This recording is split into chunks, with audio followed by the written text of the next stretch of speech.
Los títulos de la trilogía es 1, las naciones en tanto dinámicas, 2, el significado del tiempo físico y 3, ahora viene el tiempo económico.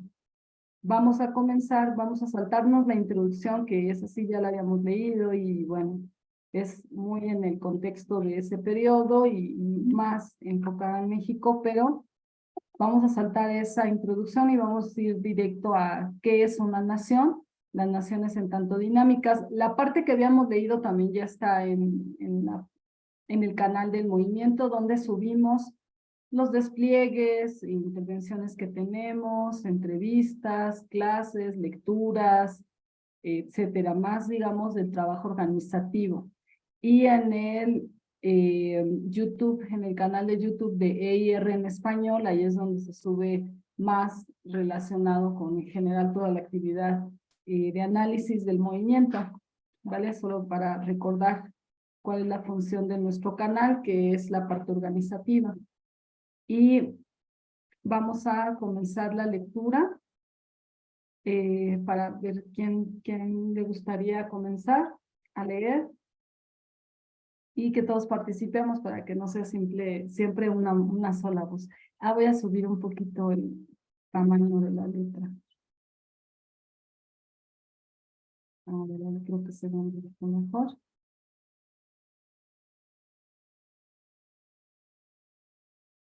Listo, ahí está.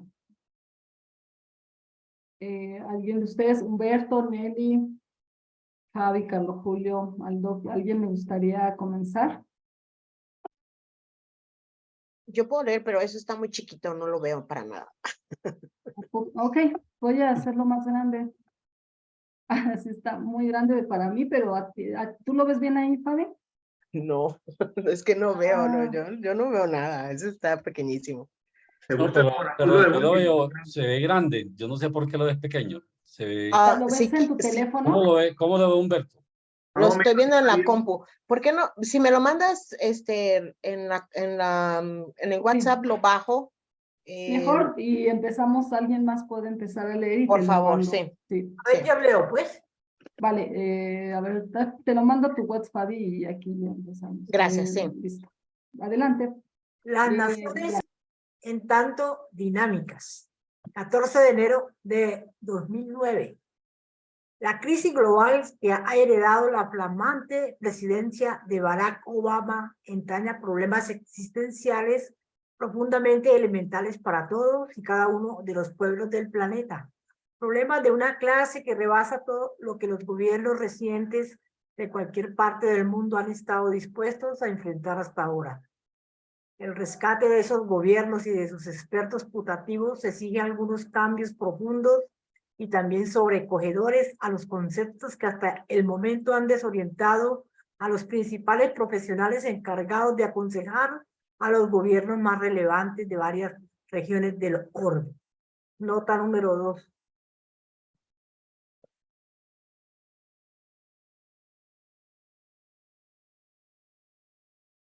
2. Dale, Carolina. Sí, por favor, estoy buscando el archivo para Fabi. Sí, por favor. ¿No la ves?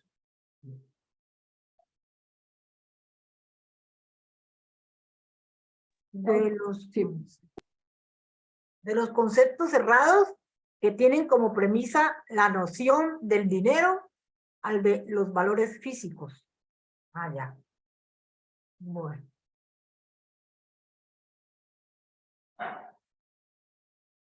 A estas alturas, el éxito extraordinario que tuve el 25 de julio del 2007 con mi pronóstico económico de largo plazo sobre acontecimientos decisivos en los sistemas económicos del mundo debió convertirse en prueba suficiente y hasta prácticamente apabullante de la necesidad de abandonar los que hasta hoy han sido los supuestos más importantes de gobiernos y otros en cuanto a la economía y de adoptar nuevos principios más apropiados que serían congruentes con mis métodos validados de pronóstico.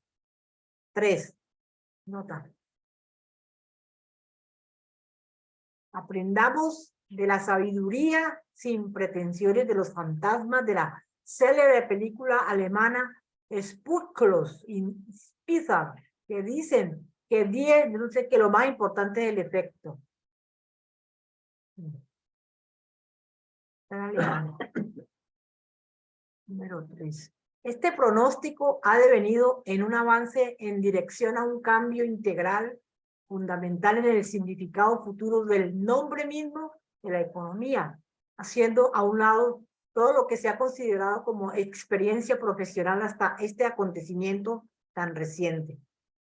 Sin embargo, ahora que la toma de posesión ha tenido lugar, el nuevo presidente y su presidencia solo se ocupan por el momento de las proverbiales minucias de mantener el ritmo de dominio de su función cotidiana en establecer y mantener minuto a minuto el liderato nacional e internacional de su cargo en la presente crisis, prácticamente sin precedentes de la situación interna y mundial. ¿No? Esto mueve al presidente a recurrir a grandes dosis de improvisación, porque de perder el control, fuerzas externas hostiles y también internas podrían intervenir e incapacitar a la presidencia para ejercer un dominio administrativo de la situación actual. Entre tanto, los grupos e individuos que se asocian con la institución de la presidencia, ya sea que estén formalmente ligados a ella o implícitamente dedicados a que salga avante, tienen que crear programas y percepciones con un significado más duradero y de mayor alcance para la historia de la República y del mundo. Así, mientras el nuevo gobierno se preocupa por lo que podría caracterizarse como matar moscas, hay que idear y poner en marcha medidas sólidas de gran alcance para la tirada larga, pero pronto. A fin de cuentas, conforme pasen los meses, esos efectos de la tirada larga serán los decisivos para este gobierno. Este informe lo enfoco en los conceptos que representan los elementos políticos para la tirada larga más importantes entre aquellos que más apremian. El más decisivo y también el que menos se entiende de estos conceptos polémicos de los que ahora depende la supervivencia de la civilización en este planeta es el de la cuestión de principio que presento en este informe. De modo que en comentarios que hice en una reunión de dirigentes el 13 de enero puse de relieve lo siguiente. Primero, la distinción sistémica, tanto física como moral, entre una especie de vida animal y el miembro individual soberano de una cultura humana, es una que en el ser humano individual se manifiesta como el proceso de desarrollo de un principio subyacente implícitamente inmortal, un principio que cobra expresión en el individuo de una generación específica, pero que, no obstante, en lo ontológico abarca la forma en que de hecho se ordena de manera intencional el efecto último de la sucesión de generaciones de una nación. Para el caso de las sociedades capaces de sobrevivir la presente crisis mundial, hemos llegado al momento en que nadie que quiera que lo considere incompetente puede seguir tolerando el supuesto de que hay que abordar el proceso de una economía como que si estuviera contenido de un modo concluyente con el dogma del desdichado René Descartes. O sea, como dentro de lo que ha de tratarse como un mero reflejo de las interacciones cuasimecánicas que reciben una influencia externa de los sujetos inanimados o mortales individuales como tales.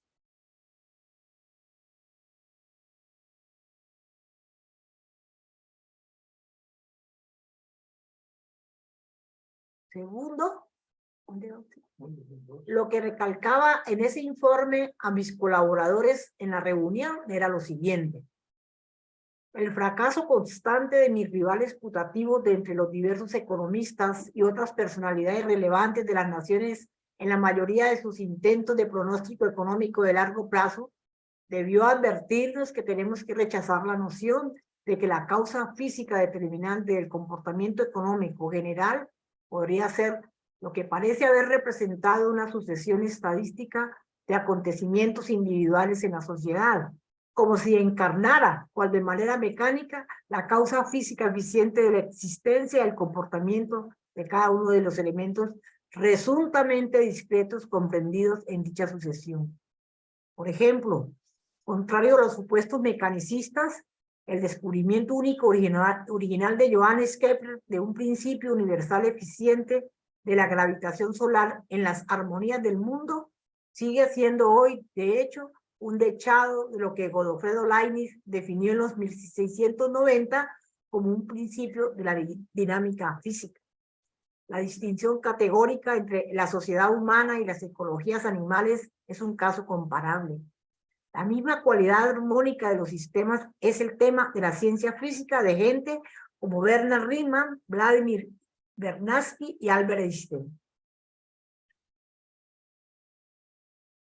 El gran hierro de todos los supuestos hoy imperantes que rigen el pensamiento económico de los economistas profesionales y grupos relacionados, ya sea entre los académicos o en la opinión del apostador callejero, radica en la influencia de los supuestos axiomáticos de la práctica de la usura, supuestos que Adam Smith resumió no en su opúsculo virulentamente antiestadounidense de 1776, La riqueza de las naciones, sino en su apología anterior de la irracionalidad mística del liberalismo filosófico, una apología que ofreció en lo que hoy debería considerarse como su promoción más acabada del liberalismo o camita de Paolo Sarpi, como en su teoría de los sentimientos morales de 1759. La exclusión de la posibilidad de un fundamento físico dinámico, por ejemplo, leibniziano, riemanniano del valor económico, más que uno monetarista, es el gran error del apostador académico y del de Las Vegas, por igual. Un error que ahora tiene que extirparse de la práctica económica de los gobiernos, si es que la civilización ha de sobrevivir a esta crisis. Por tanto, si la civilización quiere sobrevivir la embestida actual de la crisis de desintegración económica global, tiene que cambiar sus hábitos, como corresponde, por el legado de la ciencia física de Nicolás de Cusa, Leonardo da Vinci, Johannes Kepler, Pierre de Fermat y Godofredo Leibniz, y lejos de sentimientos populares tales como los prescritos por el seguidor de Paolo Sarpi, Adam Smith, en su teoría de los sentimientos morales. Es ese liberalismo de los embaucados por Paolo Sarpi que no solo hizo de Karl Marx una víctima también, sino de muchos de sus seguidores, entre muchos otros tipos de casos de la misma demencia reduccionista radical. Lo que distingue el objeto del presente informe es que atiende y explica el hecho de lo que se manifiesta en la manera en que el ser humano individual vivo, a quien de forma errada se considera como solo biológico, demuestra ser de hecho la encarnación de algo que engloba la eficacia preeminente de un principio superior. Me refiero aquí a la cualidad distintiva de un principio de la inteligencia humana, una suerte superior de principio que se expresa en la forma de descubrimiento de principios físicos universales, originales o reproducidos, o en la de composiciones artísticas que expresan principios de composición de verdad, originales y válidos. Por muy misteriosa que pudiera parecerle a primera vista esta noción a algunos, en realidad representa en lo ontológico un principio físico eficiente de nuestro universo. Ha de tratársele como una manifestación de un principio físico eficiente de la dinámica, más que un mero efecto. Por ejemplo, de cosas tales como los datos estilo cartesiano del dogma estadístico del aula reduccionista. Así, en cuanto al apropiado de la obra del académico Vernadsky, hay tres cualidades ontológicas mutuamente distintas de tales sistemas dinámicos integrales que tenemos que tomar en consideración aquí. A, lo abiótico en general, lo previo a la vida. B, los procesos vivientes y sus subproductos, aparte de los de la mente humana. Y C, la mente humana.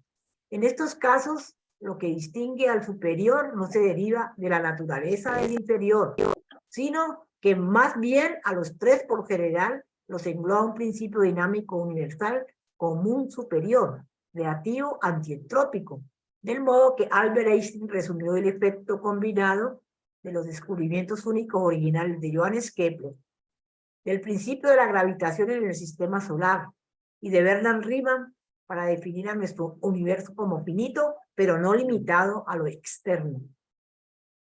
En otras palabras, lo que digo es que la dinámica, en tanto dinámica, el eco del dunamis clásico griego la definió el ataque de Godofredo Leibniz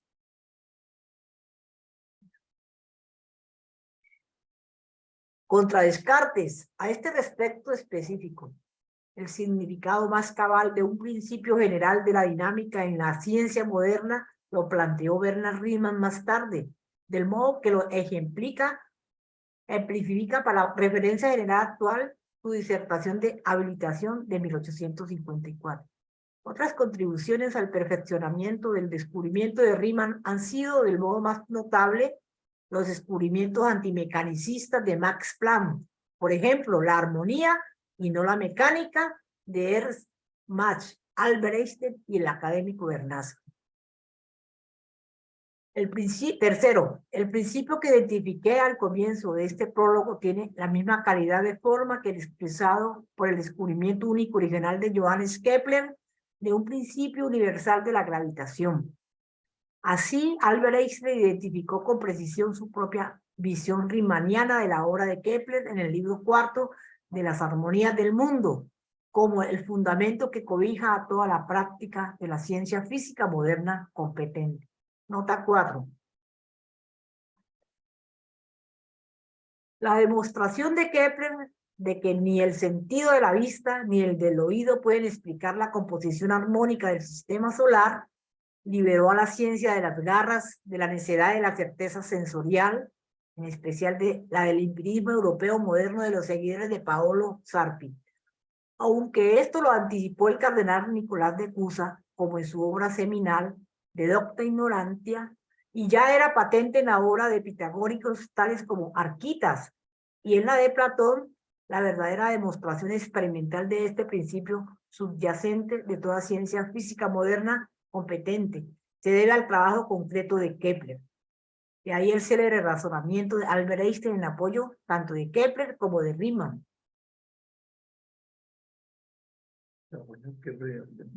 Cuarto, de modo que a lo largo de las décadas hasta la fecha he hecho hincapié que en esa forma apta de pensar en el dominio de la ciencia física, esta diferencia se manifiesta en función de lo que Godofredo Leibniz definió en su condena a Descartes como la dinámica. Como aquí dije... nada más sí. me leí un momentito que quería comentar una parte de esta nota. Esta nota es muy importante y sobre esta nota vamos a tener una clase.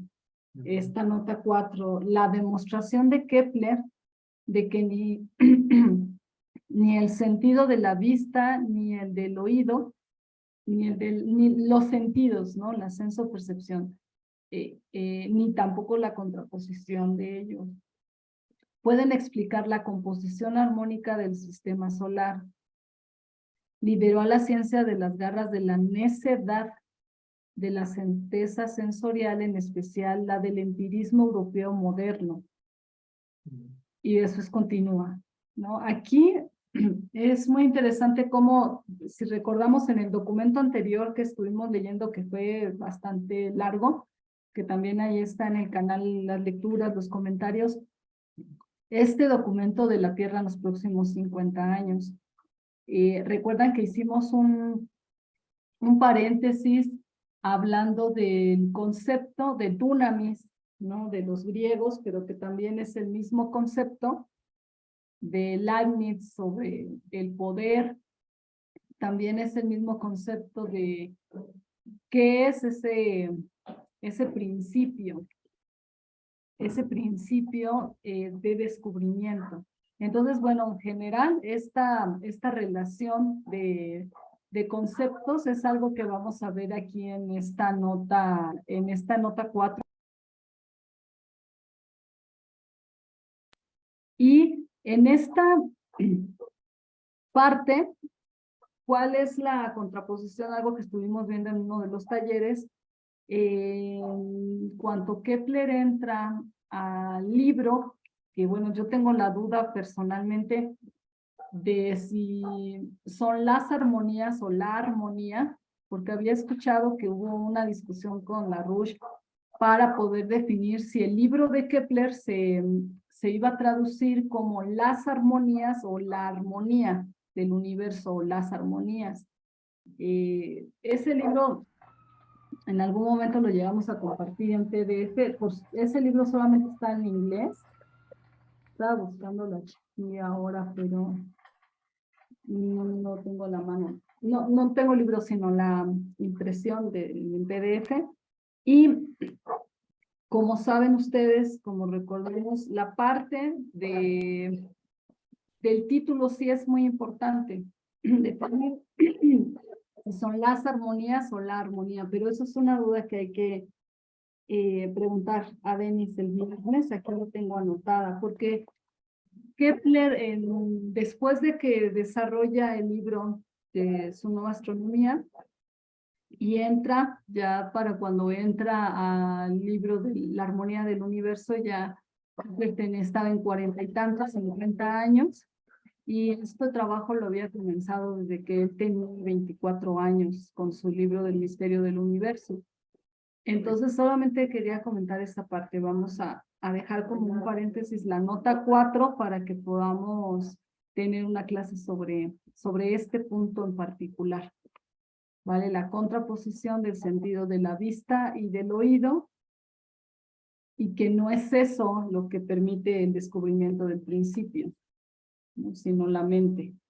En el libro de la armonía del universo, Kepler se dedica a dar una base conceptual de cómo es que el individuo conoce. Así como Cusa hace el concepto, o desarrolla el concepto de concepto, Kepler desarrolla la idea de cómo es que la mente conoce y cómo no existe como tal conceptos como en el universo físico, sino es la mente la que los genera. No es que no existen físicamente, pero la mente es la que completa la idea, y gracias a la mente es que existe ese concepto, por ejemplo, de proporción. La proporción fuera de la mente humana no existe. Necesita, la mente es la que desarrolla ese concepto y genera esa relación. Entonces, bueno, solamente comentar esta parte para que no se nos pase y pensemos en la próxima clase que tengamos. No sé, la próxima o dentro del plan que tenemos de clases mensuales. ¿Vale?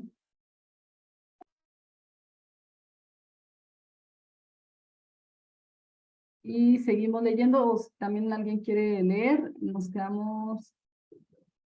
Vamos a de nuevo tomar el punto 4. Yo termino el cuarto, ¿verdad? Sí, gracias. De modo que a lo largo de las décadas hasta la fecha he hecho hincapié que en esa forma apta de pensar en el dominio de la ciencia física, esta diferencia se manifiesta en función de lo que Godofredo Leibniz definió en su condena a Descartes como la dinámica. Como dije, esta es una idea de la dinámica que Leibniz identificó como un eco de la noción que los griegos antiguos y los grupos relacionados de los pitagóricos y Platón llamaban dunamis. La misma idea, del modo que la desarrollaron de una forma enriquecida Bernard Riemann y sus seguidores, tales como Albert Einstein, es decisiva para definir la noción funcional de la integridad necesaria de una nación soberana. A las opiniones riemannianas explícitas de Einstein, hasta donde sé, solo le falta el punto de referencia necesario aún superior de la noción riemanniana del académico Vladimir Vernadsky de la noósfera. ¿Sigo? ¿Alguien más quiere continuar para que Neri descanse un poco la voz? Yo puedo seguir. Gracias. La aplicación número 5. La aplicación de este concepto, resumido de este modo arriba, le brinda a la civilización moderna una noción específica de culturas nacionales, la cual es clave para atacar la raíz de la grave crisis de civilización global que amenaza a la humanidad entera, como al presente. En estos tiempos en los que el mundo de la humanidad se hunde a ritmo acelerado en profundidades impensables, todo a lo que dedico ahora esfuerzos significativos tiene un propósito de largo plazo, así como uno inmediato. Y eso es para defendernos de la terrible amenaza inmediata a la existencia misma de una forma de vida civilizada en este planeta. Esta condición de la crisis global que ahora acelera me exige cosas que atañen a la competencia única que he desarrollado en el campo de una ciencia de la economía física. Así pueda que lo que tengo que presentar como de relevancia urgente a este respecto parezca rayar en lo meramente académico, pero nadie debe confundirse para pensar que lo que escribo en el documento siguiente es meramente académico, en ningún sentido significativo. Lo siguiente se escribe con lo que ha de identificarse como una intención de verdad seria y así tiene que leerse. Esa intención y carácter de lo que escribo a continuación se hará bastante clara en el desenvolvimiento del escrito siguiente. Introducción sobre el tema del yo. La contribución específica a los principios de la dinámica que hago en la presente oportunidad literaria yace en esas dinámicas de la humanidad, como tales que subyacen en las características reales de economías físicas. Esto puede ilustrarse de manera útil y para estos propósitos con una referencia breve a un aspecto íntimamente relacionado, típico de mi experiencia personal y a un mayor o menor grado relativo de la de algunos otros en cuestión. Indico aquí algunos datos autobiográficos de pertinencia notable como sigue. Todos menos uno de mis abuelos nacieron en los 1860, en medio de la década de la Gran Guerra Civil estadounidense. Un abuelo notable descendía de miembros del grupo de colonos ingleses de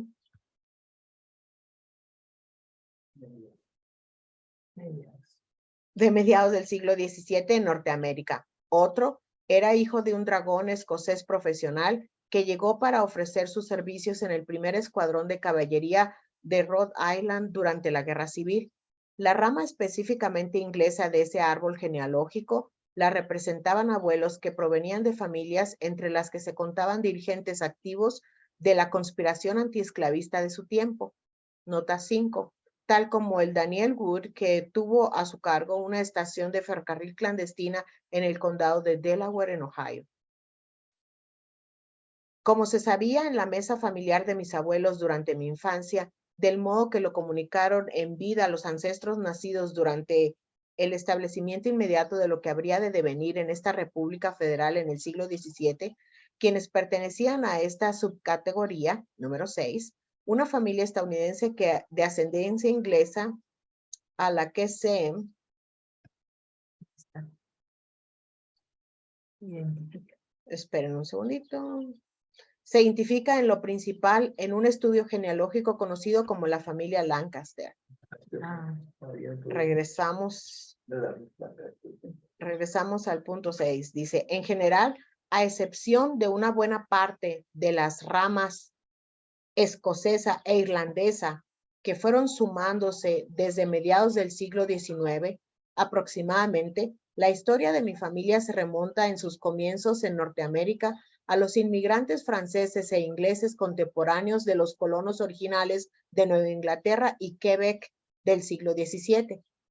Al mismo tiempo, como de hecho sabía, el hecho era que, a pesar de una diversidad significativa de cualidades y opiniones en estas partes individuales de esa familia extendida en tanto proceso social, el proceso social más amplio que representó en realidad mi naciente nueva nación. Me estoy quedando sin pila, perdón.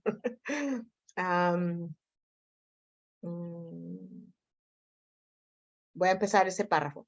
Al mismo tiempo, como de hecho sabía, el hecho era que a pesar de una diversidad significativa de cualidades y opiniones en estas partes individuales de esa familia extendida en tanto proceso social, el proceso social más amplio que representó en realidad mi naciente nueva nación durante esos 3 siglos que precedieron a mi propia época, tenía predominantes características subyacentes ostensibles, distintas de las de los ciudadanos de las naciones europeas, características que influenciaron a los representantes individuales que con frecuencia eran notablemente ajenos a la naturaleza de dichas influencias en su comportamiento, pero que no obstante los transformaron de maneras decisivas.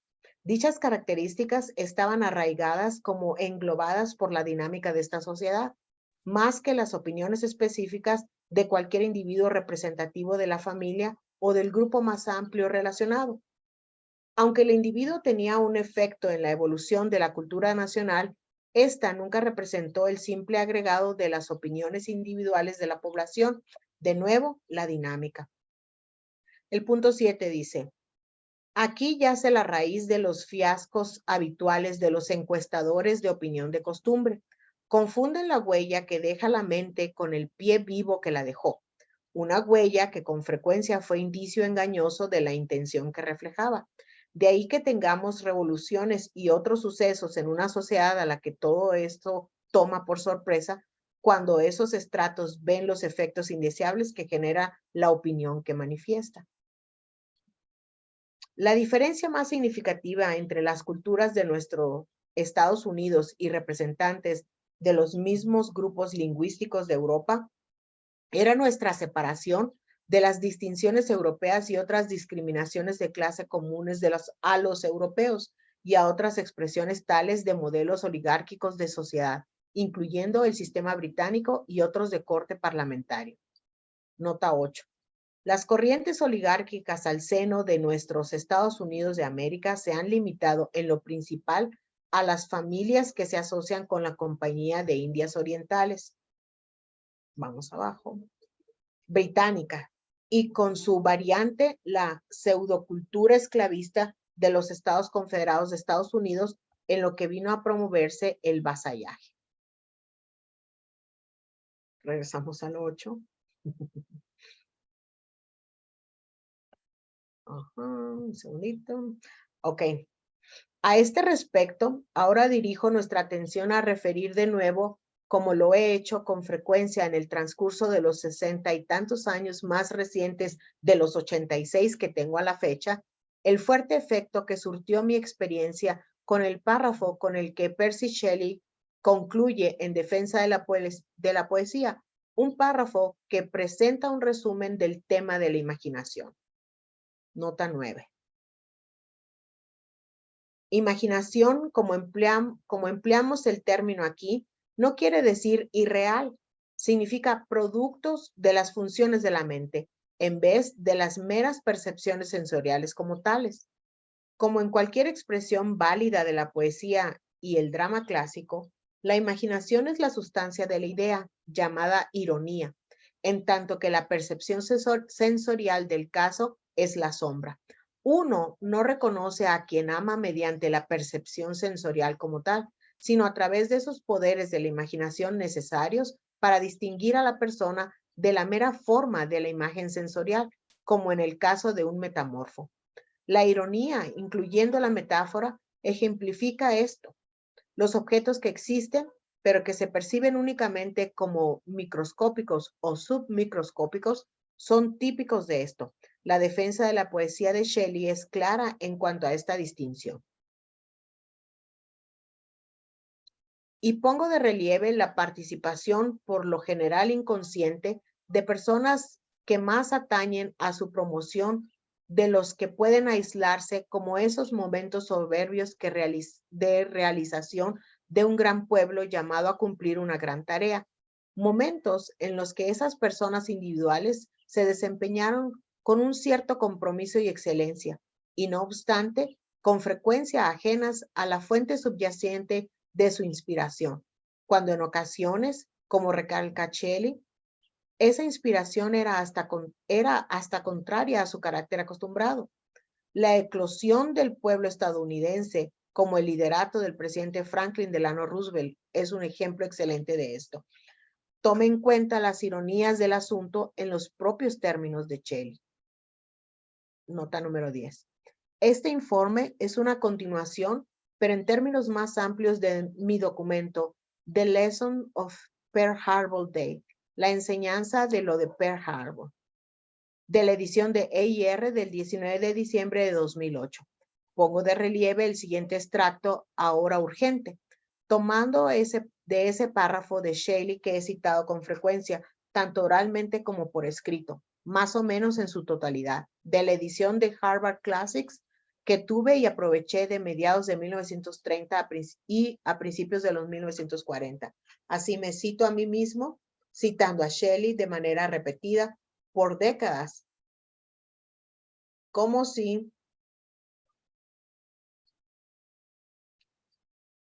sigue, perdón.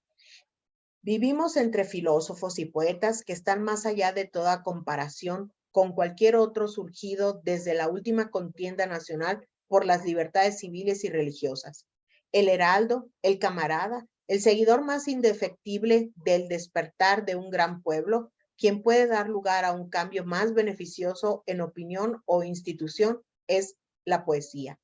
En tales periodos aumenta el poder de recibir e impartir conceptos profundos y apasionados respecto al hombre y la naturaleza. Las personas en las que este poder reside a menudo parecen mostrar, en ciertos aspectos de su naturaleza, poca correspondencia con el espíritu del bien del que son ministros.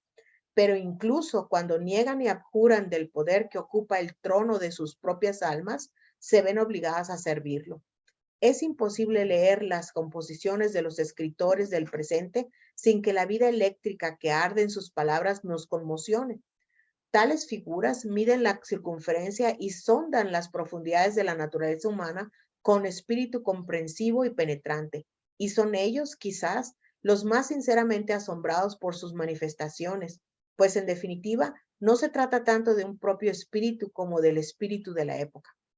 Ese pasaje ha de reproducirse de nuevo por escrito y recitarse en voz alta una y otra vez, por su pertinencia única para que yo diga, una vez más, que afirma un principio típico de cualquier cultura, en cualquier era, que el miembro individual de la sociedad debe poder reconocer que expresa un comportamiento que a menudo es, de manera predominante, típico del movimiento de su época, más que solo un producto consciente de su propia formación individual de opiniones. Sin ese párrafo, como el que concluye en defensa de la poesía, cualquier reimpresión de la obra de Shelley sería intencionalmente fraudulenta. Se los voy a leer otra vez porque es realmente poderoso. Vivimos entre filósofos y poetas que están más allá de toda comparación con cualquier otro surgido desde la última contienda nacional por las libertades civiles y religiosas. El heraldo, el camarada, el seguidor más indefectible del despertar de un gran pueblo, quien puede dar lugar a un cambio más beneficioso en opinión o institución, es la poesía. En tales periodos aumenta el poder de recibir e impartir conceptos profundos y apasionados al hombre y la naturaleza. Las personas en las que este poder reside a menudo parecen mostrar, en ciertos aspectos de su naturaleza, poca correspondencia con el espíritu del bien del que son ministros, pero incluso cuando niegan y abjuran del poder que ocupa el trono de sus propias almas, se ven obligados a servirlo. Es imposible leer las composiciones de los escritores del presente sin que la vida eléctrica que arde en sus palabras nos conmocione. Tales figuras miden la circunferencia y sondan las profundidades de la naturaleza humana con espíritu comprensivo y penetrante, y son ellos, quizás, los más sinceramente asombrados por sus manifestaciones, pues en definitiva no se trata tanto de su propio espíritu como del espíritu de la época. Súper. Sí, gracias. Bueno, este documento lo leímos en algún momento completo y sería bueno, dentro de las lecturas de Lynn, leerlo de nuevo, completo. Claro. ¿No? Pero bueno, Muy bien. hay que irlo poniendo aquí una nota para conseguirlo en PDF, porque todo esto, por supuesto, antes de la pandemia eran libros. Bueno, yo no lo tengo de todas formas, pero hay que conseguir el PDF. Muy bien. PDF, aquí noto para leerlo. Y ¿dónde nos quedamos? Retomamos el punto 10, ese era el punto 10. Ah, ok, entonces vamos aquí, ¿no? El hecho. Ajá. El hecho de la cualidad, perdón. ¿Ya? Sí, aquí le muevo tantito y se me mueve por aquí. Sí. El hecho de la cualidad, a menudo inconsciente del motivo al que Shelley se refiere en ese último párrafo, como en el comportamiento de muchos otros de sus contemporáneos, expresa el mismo fenómeno que representa el tema de mi presente informe. Esa misma cualidad de inconsciencia individual habitual a la que Shelley menciona ahí, también se manifiesta en la ciencia física, al igual que en los que en general son, con todo, proyectos artísticos grandiosos. La poesía clásica de la ciencia.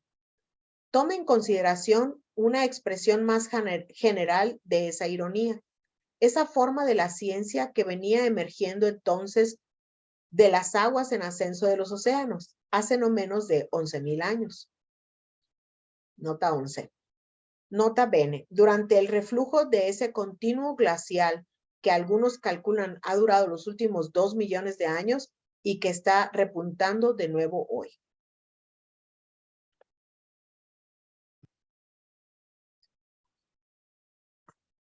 Fue producto, Lo regreso un poco para darle contexto, porque se ve un poco raro. Ahí voy. 11,000 años, ¿no? Sí, espérame un segundito. Ahí, Voy a tomarlo desde la poesía clásica de la ciencia. sí. Tome en consideración una expresión más general de esa ironía, esa forma de la ciencia que venía emergiendo entonces de las aguas en ascenso de los océanos, hace no menos de 11,000 años. Fue producto de lo que era la cultura marítima transoceánica que se había asentado desde entonces en los litorales más recién definidos y en las regiones más bajas en las desembocaduras de grandes sistemas ribereños. Lo que hemos venido a llamar ciencia, que surgió de este modo, se manifestaba entonces como lo que Gandhar Tilak refería en su Orión, como el ciclo del calendario equinoccial de aproximadamente 26,000 años que la antigua cultura védica ya conocía.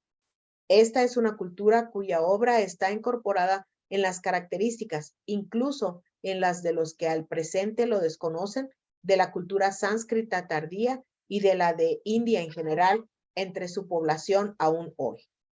La experiencia humana típica con semejantes ciclos largos es reflejo de antiguas culturas marítimas transatlánticas, cuya atención a la serie estelar cíclica y cuasi cíclica indica una corriente de experiencia y conocimiento en la cultura de la humanidad, cuyo acento en los frutos de la astronavegación define de manera implícita la noción del hombre en el universo y actuando de manera eficaz sobre él. La nota 12. La referencia original a la experiencia de la que debería derivarse el significado del término astronavegación no es en esencia el viaje por el espacio, sino las formas de navegación transoceánica que toman en cuenta los efectos específicos de cambios en la experiencia astronómica particular, desde los fijos hasta los variables, que atañen a esta clase de navegación en lo que en un principio parecía un conjunto fijo permanente de cambios en el ordenamiento de los planetas o de fenómenos específicamente estelares. El nombre clásico para un acervo práctico de la ciencia física así definida es el de la ciencia greco-egipcia de la esférica, que se asocia a los pitagóricos y el método de Platón. Por ejemplo, cualquier principio físico de verdad universal es, contrario a cualquier doctrina empirista, la imagen de un reflejo de cualquier cambio en el universo, local o de otra clase, cuyo origen eficiente en tanto principio de acción yace dentro de la existencia de todo el universo. El registro védico del ciclo equinoccial, como se conoce de la región del Asia Central aparentemente separada del mar, revela su antiguo origen marítimo y las relaciones con los ciclos de la era del hielo continua con la que atraviesa al presente nuestro planeta, como la que atraviesa al presente nuestro planeta. Una verdadera noción. Voy a subir hasta la experiencia humana típica con semejantes ciclos largos es reflejo de antiguas culturas marítimas transatlánticas, cuya atención a la serie estelar cíclica y cuasicíclica indica una corriente de experiencia y conocimiento en la cultura de la humanidad, cuyo acento en los frutos de la astronavegación define de manera implícita la noción del hombre en el universo y actuando de manera eficaz sobre él, una verdadera noción anti-euclidiana de la cualidad de una ciencia que ha de definirse así como característicamente universal. El dominio relativo de esta perspectiva marítima para la definición del concepto del universo es lo que representa el fundamento del pasado, para lo que con justicia podríamos considerar prácticamente como el viejo ancestro, aún vivo, de la práctica científica competente, del modo que se refleja en la forma de una acción eficiente sobre el dominio del aquí y el ahora. Sin embargo, Aquí, como... Fabi, nada más un Sí. comentario aquí. Bueno, si alguien también quiere comentar adelante, pero este concepto de astronavegación que plantea la icona esférica es parecido, por supuesto, en principio al concepto que desarrolla Kepler de astrofísica, porque antes de Kepler no se tenía como tal este concepto, que no es solamente la idea, como muchos manejan a Kepler, ¿no? Porque sabemos que Kepler era el astrólogo de Wallenstein en la Guerra de los 30 años, porque a Kepler no solo es que le pedían, sino que Kepler tenía como parte de sus obligaciones como científico también y asesor del gobierno en ese periodo, era dar las cartas astrales, que no eran como ahora tan simplonas, ¿no? De Virgo, Géminis, y hoy amaneciste de buenas y el amor y esto y lo... era algo que no era tan banal como ahora, pero sí era perdón, un mapeo de qué es lo que esperaba ese gobierno. Es decir, las cartas astrales en ese momento que Kepler era el encargado con Wallenstein, Wallenstein le pide a Kepler, le pregunta si va a haber o no guerra. Ese era el tipo de cartas astrales, iba a haber o no guerra y si ellos iban a ganar o no iban a ganar.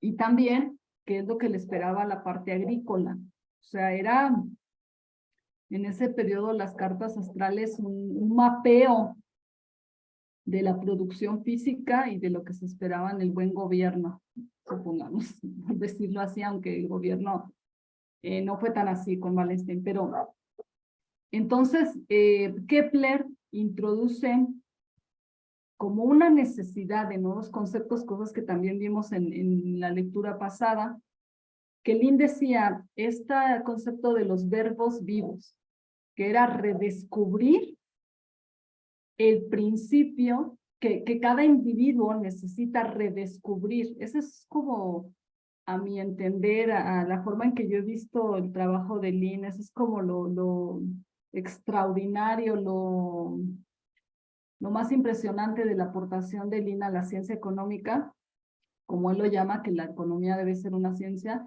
es el hecho de que el ser humano necesita redescubrir esos principios, se hayan descubierto o no se hayan descubierto, pero necesita redescubrirlos en su propio proceso individual.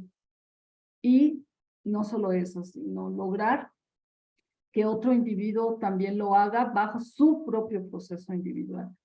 Y entonces Kepler, con esta introducción de nuevos conceptos que no existían antes, porque dice Lin con los verbos vivos, en la medida en que el ser humano, el individuo, va haciendo descubrimientos de nuevos principios, requiere un lenguaje que transmita esos nuevos descubrimientos de principio, que va totalmente conectado. No se trata de una cuestión nominal, ¿no? Se trata de una cuestión de cómo la mente funciona cuando hace un descubrimiento, no solamente adquiere un nuevo conocimiento, sino las conexiones neuronales, la forma en que funciona la mente cambia totalmente cuando hace un descubrimiento. No tiene que ser el megadescubrimiento del universo, sino el proceso de descubrimiento en general. Y Kepler aporta este concepto que es la astrofísica, que era realmente qué principios físicos subyacen la forma en que funciona el universo. Y cuando empieza con estas preguntas, bueno, pero no son los planetas los que se acercan a qué, o por qué no chocan entre sí, cómo sabe cada planeta su lugar, su posición en el sistema. Y antes de Kepler, antes y con Kepler también, en el periodo del propio Kepler con Copérnico, se tenía el concepto de apogeo y perigeo, se seguía utilizando no palabras, sino esta idea que era apogeo y perigeo. ¿Por qué apogeo y perigeo? Porque se seguía considerando la Tierra como el centro del sistema. Y Kepler hace una revolución que plantea desde su libro del misterio del universo a los 24 años, diciendo, no vamos a seguir llamando apogeo y perigeo, vamos a llamar afelio y perihelio. Tomando ya a la Tierra, moviéndola, que ya no es el centro del sistema, sino ahora es el Sol. No en el centro, como si fuera un círculo, porque no es un círculo. Bueno, eso Kepler lo descubre después, pero esto ahora lo quería mencionar porque en realidad sí importa mucho cómo se menciona la astrofísica. Lin nunca dice la astronomía de Kepler. Siempre dice la astrofísica de Kepler y cómo él ha aportado estos conceptos tan revolucionarios como decir afelio, perihelio y decir astrofísica con esos errores que él ubica en el método de Copérnico. Bueno, solamente comentar esta parte, si alguien más quiere comentar adelante, si no, continuamos. También recuerda esto de Platón, ¿no? Sobre recordar, con lo que decías antes de lo que Lin decía, ¿no? El de proceso de descubrimiento, Platón lo llamaba así, estás recordando, ¿no? No sé en qué libro lo dice, si en el Menón o en el Fedón, pero es esa misma idea de que los seres humanos recuerdan, ¿no? Cuando están en el proceso de descubrimiento, están recordando. Ajá, en el Menón sí, pero exactamente. No sé en cuál libro, no sé en cuál libro lo dice, pero es un concepto platónico, ¿no?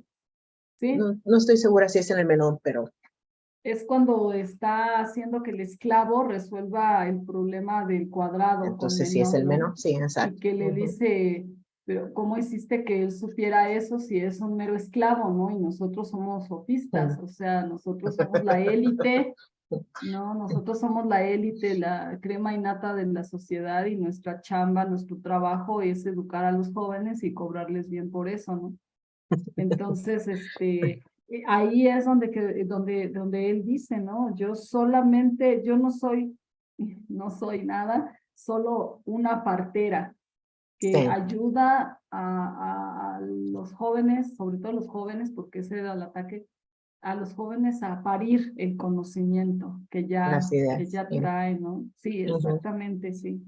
Sí, bien. Digamos, alguien si quiere comentar y si no, continuamos. Bien.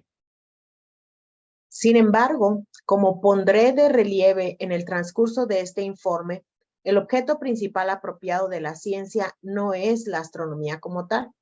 La ciencia es la expresión de aquello cuya existencia misma se demuestra, no en las estrellas a las que Shakespeare hizo caso omiso en su Julio César, sino en cierta singularidad del propio comportamiento humano, una singularidad que ha de educirse del interés histórico único de nuestra especie en el dominio que tenían las culturas marítimas antiguas de la astronavegación universalizada como tal.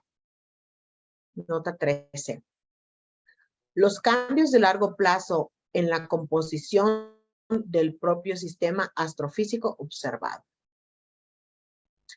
Tenemos que partir del dominio de los principios descubiertos que el concepto de la astronavegación de los marineros antiguos revela como lo que debemos conocer y emplear a modo de los principios que ordenan la evolución de nuestro universo, tanto en lo muy grande como en lo muy pequeño respectivamente.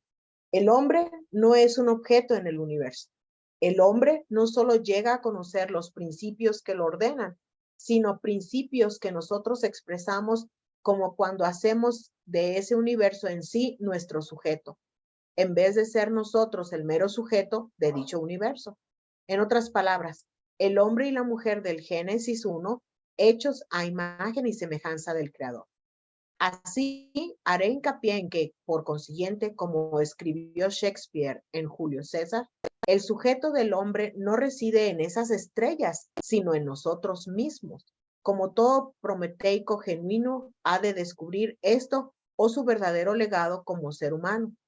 De ahí que la verdadera tragedia, incluyendo el uso intencional del concepto de esta que hacen Esquilo, Shakespeare y Federico Schiller, no es cuestión de lo que personas no solo ignorantes, sino con una educación torcida etiquetan como el individuo trágico. La tragedia es aquella cualidad de principio de la necedad sistémica que tiende a colmar los supuestos de corte axiomático del comportamiento de toda una formación social, tal como una cultura lingüística, una nación, una clase social o cosas por el estilo, como una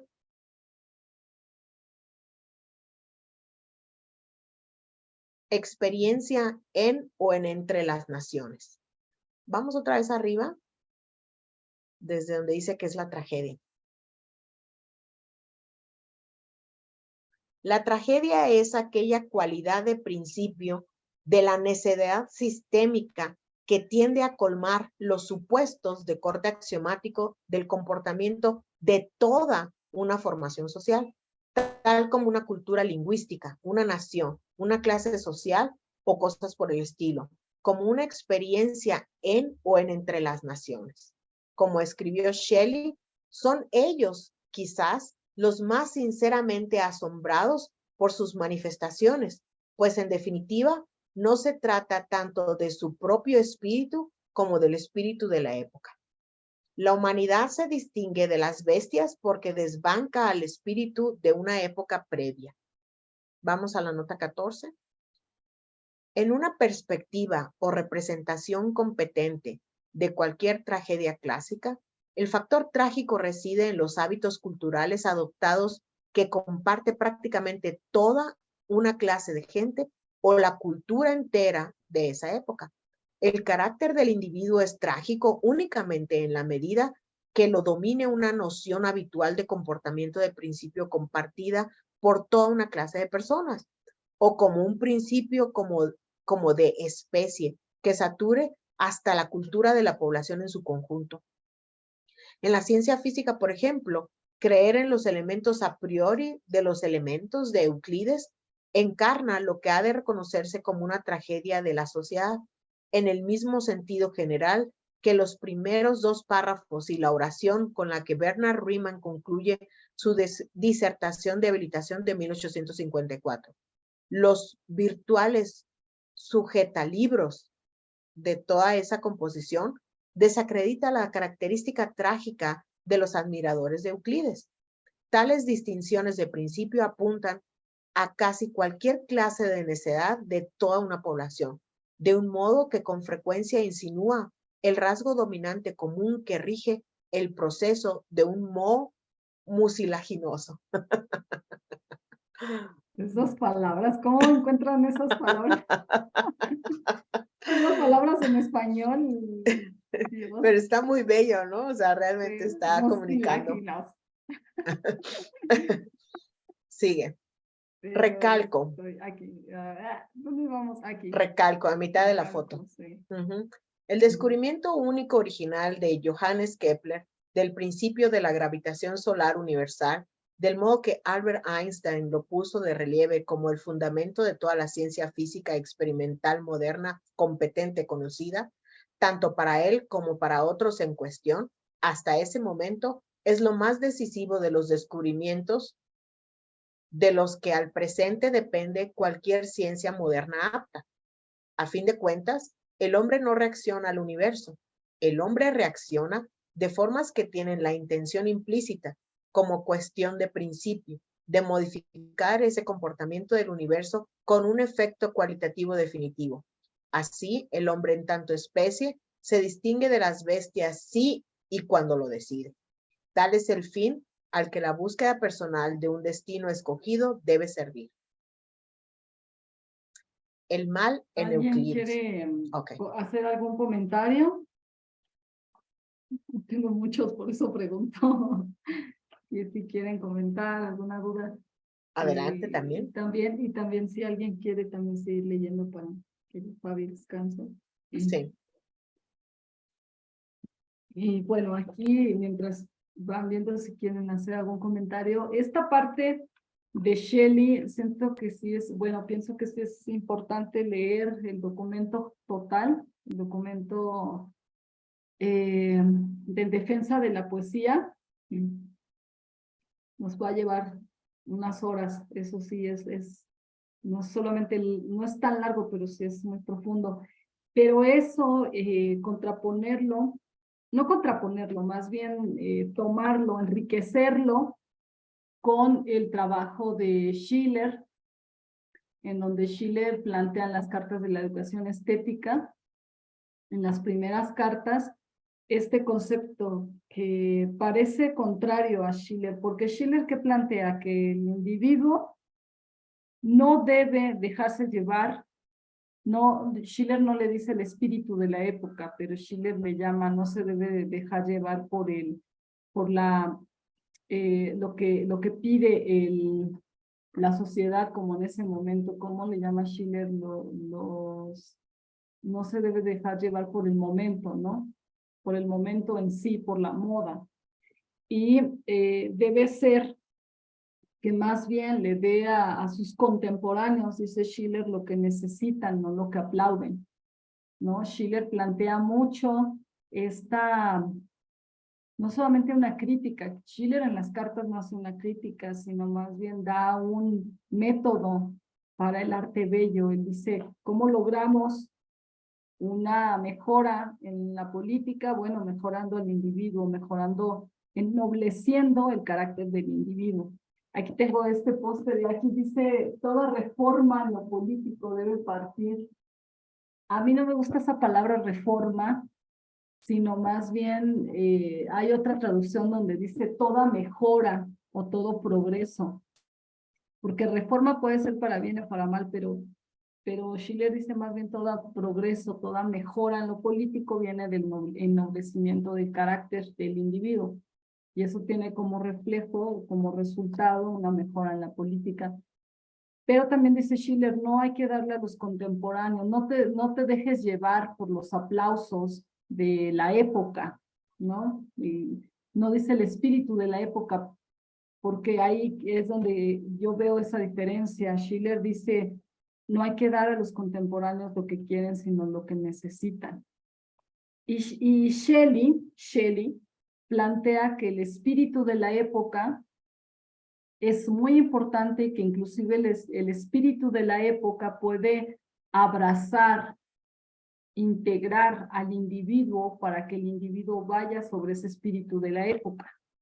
Pues pareciera, a mí al principio comento esto porque se me hizo un poco contradictorio que Schiller planteara que no hay que dejarse llevar por la época, y Shelley plantea que el individuo necesita dejarse llevar por el espíritu de la época, pero después caí en la cuenta que es esta diferencia. O sea, Shelley no habla de cualquier cosa que se plantea por época, sino él dice, están midiendo la circunferencia de la Tierra, ¿no?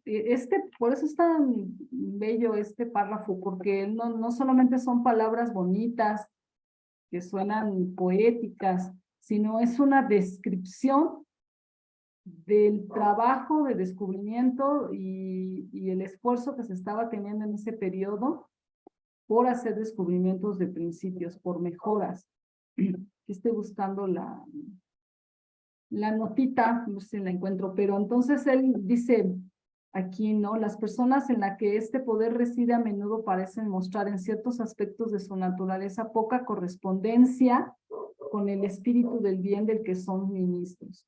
Pero incluso cuando niegan y abjuran del poder que ocupa el trono de sus propias almas, se ven obligadas a servirlos. Tales figuras miden la circunferencia y sondan las profundidades de la naturaleza humana con espíritu comprensivo y penetrante. Es una descripción de un proceso que se estaba viviendo en la época. Por eso él dice, el espíritu de la época siempre y cuando, yo solamente quería aclarar como con un paréntesis, siempre y cuando el espíritu de la época vaya hacia esa dirección, del ennoblecimiento, de la mejora, del descubrimiento del carácter humano. Y si no va en esa dirección, entonces se necesita el individuo separar de ese espíritu de la época. No creo que le llamaríamos espíritu de la época, sino corrupción de la época, porque Schiller mismo dice que es la corrupción. Pero Shelley lo maneja como el espíritu de la época en esta dirección de desarrollo, de mejora, de descubrimientos, un ambiente, una dinámica, en palabras de Lynn, ¿no? Cuando él habla, por ejemplo, de Kennedy, dice, bueno, había un espíritu en ese momento que llevaba a la gente a sí podemos hacer ese descubrimiento, sí podemos viajar a la luna, sí podemos tener esos beneficios de esas aportaciones. Entonces, a mí se me hizo interesante ver esta parte que cuando leamos completo el documento de Shelley, de Defensa de la Poesía, después leamos por lo menos 2 de las cartas donde Schiller plantea esta parte de la corrupción de la época, ¿no? Para ver que, pues es lo mismo. Es lo mismo, es la misma cosa, pero de diferentes aristas, diría la ¿no? De diferentes aristas. Bueno, nada más eso quería comentar, que me surgió esa duda, pero Carolina, ahora lo tengo más claro. Carolina, ahí es cuando también querías decir cuando en la novena carta Schiller se refiere a los jóvenes, ¿no? Que en su siglo, que vivan su siglo, pero que no sean objetos del siglo de su siglo, ¿no? No sean simplemente objetos, ¿cierto? Eso es lo que también quiere decir, no entiendo, ¿no? Sí, porque la época, ¿cuál era es que no quiero tomar la palabra espíritu de la época, porque espíritu de la época es de Shelley y es con una idea de desarrollo, ¿no? Pero cuando hablamos de Schiller, con las cartas de la educación estética, él dice la corrupción de la época es porque él se estaba refiriendo a todo el movimiento jacobino, ¿no? Son cartas muy específicas. Recordemos que cuánto tiempo dura el periodo del jacobinismo. Schiller, bueno, ese periodo son más o menos 10 años. Schiller lanza las cartas buscando un cambio de dirección, buscando un cambio en la corrupción y para llevarlo hacia el espíritu de la época. Y por eso él dice que los jóvenes no se deben corromper, que no se deben corromper a esa corrupción de la época. Entonces yo lo veo más o menos así, esa diferencia, ¿no?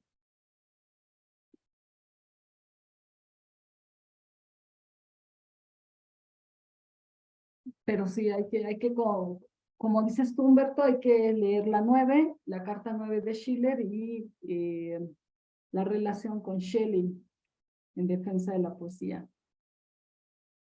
Vamos a programarlo dentro de las lecturas de esta trilogía. Y porque es el ataque que hace Schiller a Kant, que estaba corrompiendo a la humanidad, a los hombres, a los jóvenes, La educación. la educación y todo. Casualmente es de lo que acusaron a Sócrates, ¿no? Y a Lin. De corromper a las juventudes. Todos es que yo veo, por eso Lin planteó la importancia de un movimiento de jóvenes, un movimiento político de jóvenes y no tan jóvenes, ya le agregamos todos nosotros, que esté no solamente al tanto de la politiquería, ¿no? Que saque un comentario, que se vuelva influencer, que se vuelva youtuber y que esté ahí, que la gente lo siga, sino que entienda la dinámica que ese movimiento de entender la dinámica de hacia dónde va la cualidad de pronóstico que tenía LaRouche de estadista. Y todos entienden esta importancia en los jóvenes. Por eso es que, como comenta Fabi, a Sócrates lo atacan por corromper a los jóvenes. ¿Y cuál era esa corrupción? Educarlos, formarlos. Y aparte lo que más les dolía a los sofistas era que no cobraban. Pero le hacen un ataque, cosa que en realidad también en otros documentos dicen su esposa no lo veía bien, ¿no? La esposa de Sócrates y sus hijos no veían bien que él no cobrara nada por eso. Esos es uno de los ataques que le hacen a Sócrates, pero en este libro que es muy gracioso y que uno se puede echar en una sentada, en una tardecita así de ocio, este libro de Aristófanes, Las nubes, yo lo he recomendado mucho porque híjole, es impresionante el ataque que hacen a Sócrates en el libro de Aristófanes de las nubes, a tal grado que que dice que tenía Sócrates, fue recibiendo a estos jóvenes para darles las clases, y entonces vivían, no sé, me acordé tanto del movimiento de jóvenes, pero dice, lo recibía y vivían en pues en unas casas, así, en una casa así, pues no era lujosa ni nada, y dice, y dormían en el piso, dice, hasta piojos tenía, decía Aristófanes, ¿no? Dice, tenían piojos, no se bañaban, o sea, una burla tan vulgar, tan banal de Sócrates, pero lo ataca, ¿no? En este libro de las nubes lo ataca por todos lados. Es así como tenía a los jóvenes en el piso, sucios, con piojos, no se bañaban y solamente filosofaban de ser o no ser, ¿no? Y este libro fue hecho pensando en cómo Sócrates pues, tenía que ser eliminado de acceso a los jóvenes, ¿no? Y por eso muchos han hecho esto. O sea, Lin decía, esto no es una deficiencia de la educación, esto es una operación política. No es que la educación sea mala y bueno, hay que mejorar uno que otro detalle y bueno, tal vez no se ha encontrado un método, no. No, esto es muy claro, esto lo tenemos que tener muy claro. Hay una operación política para tener una educación no solamente ineficiente, sino malvada, decía Lin, porque sí se conocía una educación diferente.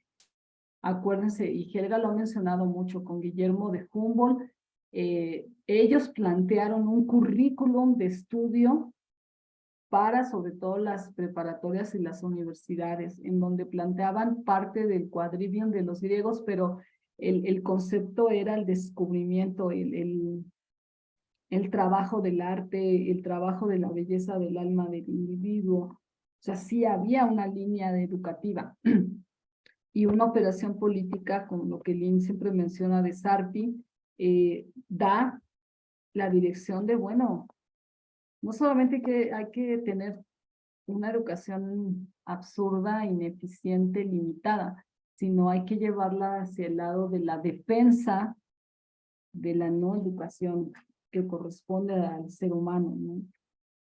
En fin, entonces por eso es lo que Lin ataca de Kant, ¿no? Es que Kant plantea que el ser humano no puede, o sea, no podemos entender el universo, que no podemos entender ideas, no podemos entender conceptos. Y Lin lo que plantea es, sí podemos, ¿no? Sí podemos porque el ser humano, la forma en que piensa, funciona la mente humana es totalmente coherente a cómo funciona el universo. Están en sintonía, solo por eso podemos hacerlo.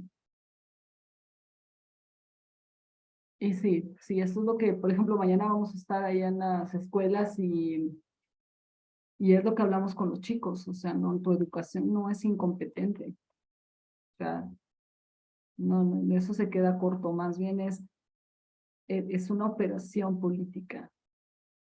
Así que bueno, los que quieran ir están invitados también. Y bueno, ¿quiere alguien hacer algún comentario? Si no, solamente voy a dejar aquí marcada la lectura del día de hoy. ¿En dónde era, Fabi? Me perdí de dónde estábamos leyendo. Del Génesis, ¿no? Antes del Génesis. Aquí, ¿no?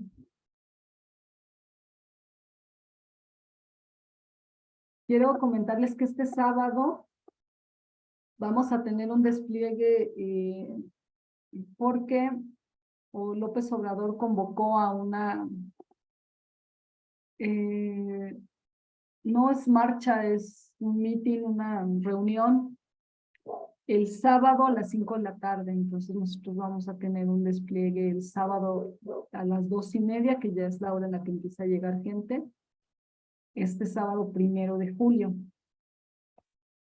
¿Vale? Y les estaremos avisando por teléfono, pero para que sepan los que puedan integrarse. Sí, nada más iba a decirte que nos quedamos en donde está en un subtítulo, el mal de N. Euclides. Ahí es donde nos quedamos. Es la página 25 según lo que yo abrí aquí en el libro.